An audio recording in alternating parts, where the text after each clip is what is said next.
plaintiff and 3 different defendants on 3 different small claims cases, although they seem to generally be about the same incident. So I would just call them together. It's file 24-0148586 and 24-01600. All parties are here today for a small claims case. What small claims means is that you are not asking for this to be decided by a jury, but be decided right here in front of me.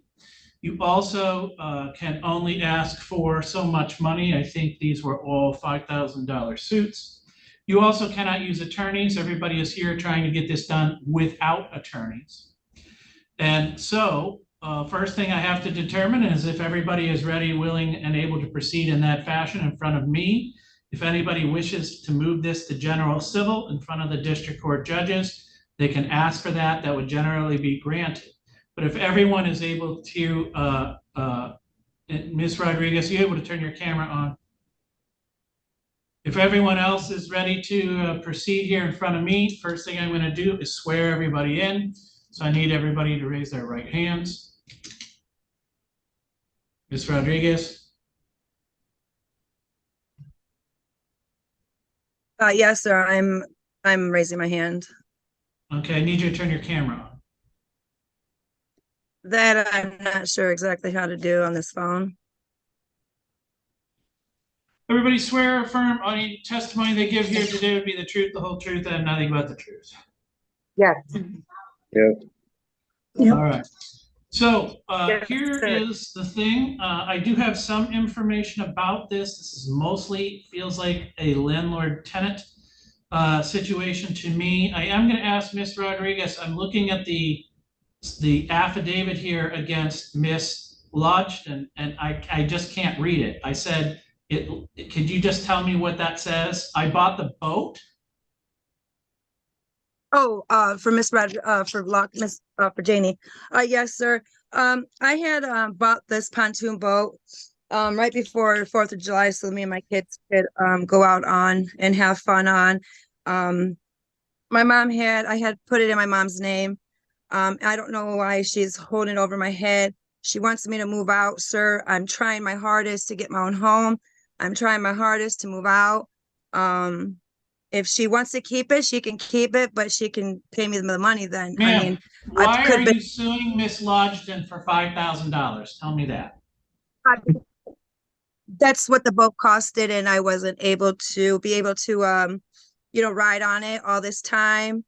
I'm not able to use it. All right, I mean, just stop. Let me ask. Whose boat did this belong to? Me, sir. So you bought the boat from who? I bought the boat from a guy in Grand Haven. I bought it from him back in June, at the end of June. I had it. Welcome back to Court Chaos. And oh boy, today's episode is a family feud with legal paperwork. Asterisk, we've got Angela, the self-proclaimed victim of her own mother's boat betrayal, taking mom to small claims court for a $5,000 pontoon boat. Yes, you heard that right, a boat.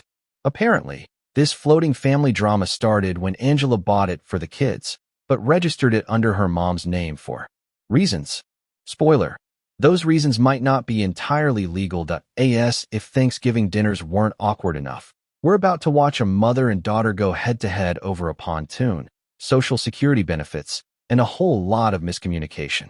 And let me tell you, by the end of this case, the judge's patience is tested harder than that boat's flotation devices. Stick around, because what starts as a simple, give me back my boat, turns into a crash course in property law, guilt. Put in my mom's name. I got proof of all that. I got proof the boat. Because she won't give it back to me, sir. I've asked her for my bike and my boat back, and she won't give them back to me. I don't understand, sir. That you're right. I'm not understanding. How can she give you a boat? What do you mean? How can she give me a boat? It's the money. What are you talking about? Why would she owe you the money? It's my boat, sir. Okay, so you own a boat. What does that have to do with your mother? She won't give me the paperwork, sir. I'm not understanding. That's why I'm here in court for my bike. Well, my bike's next September 5th. She has my bike in her name too. I'm trying. I asked her. I Why are have they in proof. her name? Because I am in Social Security, sir. Here's where the judge sets the stage. This isn't a dramatic civil trial.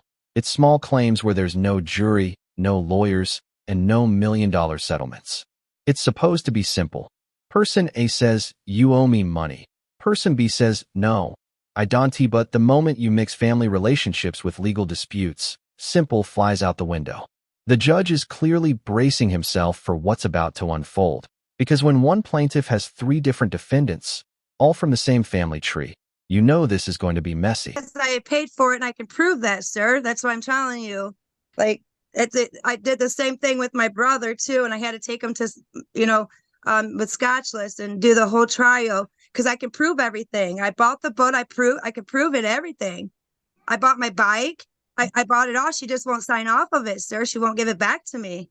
I don't know what else. Ma'am, that's specific performance. You cannot sue in small claims for specific performance. Essentially, what you want is her to sign the title over to you so that you own the boat.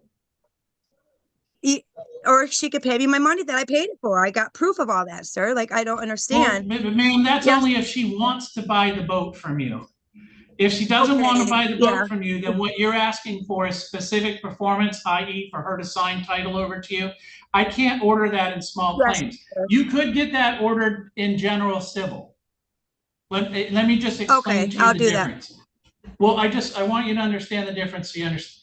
Small claims is when you're out of pocket for a dollar amount, right? I.e., oh, I loaned money to my mom. She's supposed to pay me back. She didn't pay me back. The specific performance is give me the money. I can do that in small claims. But say your mom had sold you a house and won't sign the deed of the house over to you. You're not actually asking for money. You're asking for the deed to the house. What I can't do in small claims is what's called specific performance. In other words, make someone do an action other than pay money. Does that make sense? Okay. So I can't make your mother sign like you did my brother to you. Exactly. A district court judge can in general civil, but in small claims, we can't do that. Well, all right. Well, sir, you just made a couple of weeks ago, you made my brother sign my title off to me for my motorcycle. That's what I said. He bring it over. He doesn't want to pay the money. Oh yeah, so this is the same case then. If he doesn't, she don't want to pay me the money, she can sign off the title. Oh. But here's what I don't understand, ma'am. Possession of the boat, right, is 9/10 of the law. So you're saying the boat's at whose house? You turn your camera on. Never fails. Every online hearing has that one participant who can't figure out how to unmute or find the video button. And today, that honor goes to Ms. Rodriguez at UT. Look closely. This tiny tech hiccup sets the tone. If someone can't manage basic video settings, how are they going to navigate property law, title transfers, and fraud accusations? The judge knows he's in for a long session, and you can almost see him mentally reaching for the Advil. It's at our home, at me and my mom's home. I live here with her. Okay, then she didn't take the boat from you. It's your boat. You can move it and use it however you want. I don't understand what you're suing. It's in her name, though, and because because if I move it, sir, you don't understand. She will put me in jail for stealing the boat. You're not understanding. It's in her name. I paid for it. I'm just asking if she would just sign off of the title and give it back to me. She wants me to move out. She wants me to do this. I'm trying to, sir. I'm trying to do everything possible. And I'm doing everything legally. That's why I've gotten hold of the governor about other situations, about the situations coming in. Let me talk to Mom for a second. So, Mom, do you agree that the boat actually belongs to Angela and not to you in terms of who paid for it? Yes, sir. I asked her to, she bought the boat. So why did you put it in your name? Because she wanted me to. All right. So why don't you want to unput it in your name? Because I asked her to move out and she can have it. And she won't move out. All right. So essentially what you're saying is you're using it as leverage. No, I don't want her to do anything with. Here's where the story takes a left turn straight into Pontoon Town. Angela proudly declares she bought a boat for the kid. Wholesome, right? Until she admits she put it under her mother's name. Now, why would anyone hand legal ownership of a boat to someone else just because? Either there's deep trust or deep trouble. And when she drops the line, "She wants me to move out, sir," we suddenly realize this isn't about a boat. It's a question for you guys. Would you ever put a big purchase in a relative's name? Or is that just asking for chaos? Your boat, i.e., you guys are family, and one of you asked the other one to sign title over to them. So you can't turn around and sort of sue each other to make us switch title. She shouldn't have asked you to sign for the title in the first place. But you understand it's her boat, right? Yeah. But Okay. Sir, I I'm didn't just really saying, do this, but Ms. Lodge, I didn't really want to do this. So what is it you wish to say? Are you telling me if she moved out of your house, then you'd sign title over to her? she can have the boat. I Okay, already that's told her not what she I could. asked. Ma'am, that's not what I asked. She could have the boat right now. It's her boat. Yeah. She could take it and go use it. But you understand the title's in your name. She wants you to put the title in her name. No, she didn't want the title in her name when we bought it because of the Okay, Social that's in the Security. past. Now what she's saying is she'd like the title in her name, right? Yeah, yeah. So you won't do that? No, she can have it. I told her she can have it. It just, I'm scared that if I give her that title, she won't go and put it in her name. She'll leave it in mine. So how am I gonna know that it's out of my name? Oh, ma'am, no. Right on the title, you can sign the title and say, Jamie Lodgson signs title over to Angela Rodriguez on this date. And then that's her problem, not yours. Because I don't want nothing to happen and then she gets me in trouble. All right, I know understand Angie that. too well. But I just want to be clear, you're not trying to keep the boat for you, right? No. All right. Well, instead of getting sued for $5,000, all you have to do on that piece of paper is sign it over to her. And then it's her problem. Just like you said, it's not yours anymore. Yeah, but Your Honor, when we went to Grand Haven to get it, coming back, she told me to call my sister and let my sister hear what she said. Listen to me. The fact that she asked you to put it in your name instead of hers is exactly why I'm not going to let her sue you for $5,000. But what I'm explaining to you is, here's the problem. It really is her boat, not yours.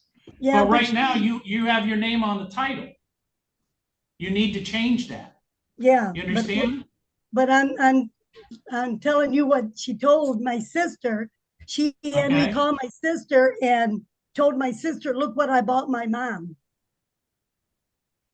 Okay, but I want to be very clear. You don't think this boat is a gift to you. It's not your boat, right? You agree with that?